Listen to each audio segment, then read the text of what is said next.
You ever think about where your plastic bottle ends up? 'Cause spoiler, it's probably not recycled.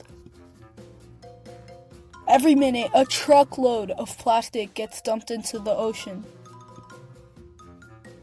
Every minute. That's not a glitch, that's real. This one bottle might outlive you, your dog, and your dog's grandkids. It takes 400 plus years to break down, and even then, it becomes microplastics in fish, in salt, even in you. But here's the good news. Your choices matter. Switch to reusables. Say no to single use.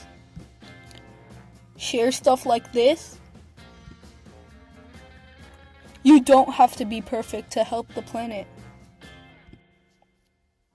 You just have to start.